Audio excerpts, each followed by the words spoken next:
la Terre sans être humain est l'équivalent d'un humain dans le coma. Certes, il y a autorégulation, mais de très fortes limites au niveau des expériences biochimiques possibles. D'accord ? Donc, on est quelque part la conscience de cette planète. On fait vraiment partie de cette planète. Et le but, c'est de créer des systèmes pour que le climat sur cette planète puisse se réguler de façon consciente. Ok ? Mais évidemment, ça je vais peut-être le montrer après, je vais vous montrer qu'il y a une logique à ça qui est très importante aussi au niveau de la conscience.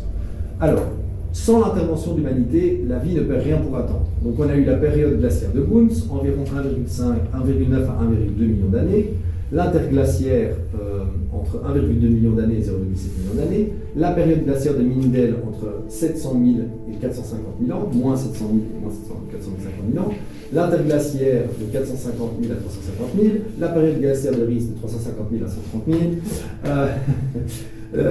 l'interglaciaire de 130 000 à 115 000, la période glaciaire de Lourdes de 115 000 à 11 700, et en fait maintenant on est dans l'Holocène de 11 700 à aujourd'hui.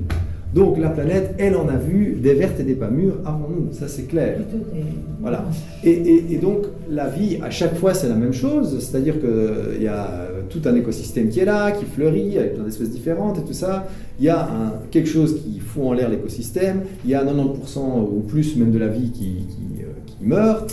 Et puis, elle recommence à partir de ce petit îlot de quelque chose qui a survécu. Et puis, on recrée de nouveau un écosystème quand on passe à une période où les choses s'améliorent, où il y a moins de glace.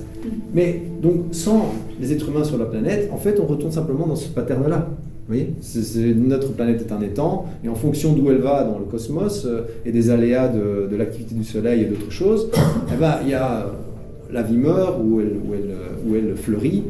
Mais il n'y a pas de mécanisme pour réguler le climat, pour créer un espèce de climat idéal pour la vie sur Terre, comme l'enveloppe physique de votre corps pour les cellules qui sont à l'intérieur de votre corps. 36,5, parfait, voilà, le climat idéal, bien stable.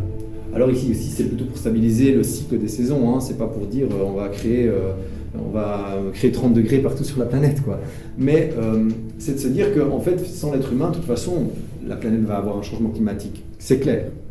Mais à travers nous, on a l'opportunité de créer une planète où il peut y avoir une régulation consciente du climat.